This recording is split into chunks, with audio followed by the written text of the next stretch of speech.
Hey everyone, welcome back to Vital Creations. In today's video, I'll show you how to turn off parental controls on Roblox step by step. If you find this guide helpful, don't forget to like and subscribe. Let's get started. Step 1 is to open Roblox settings.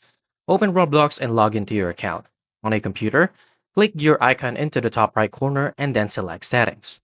Access Parental Control. In the left menu, click on Parental Controls. Here, you'll see if the parent PIN is enabled. Step 3 is to disable parent PIN. If you know the PIN, enter it when prompted and toggle off parental controls. If you don't know the PIN, you'll need the person who set it up to enter it for you. Step 4 is to adjust privacy settings.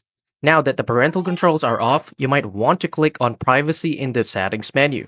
Adjust account restrictions and communication setting based on your preferences. And that's it. You successfully turned off parental controls on Roblox. I really hope this helped. If it did, please like and subscribe and I'll see you into the next one. Thank you for watching.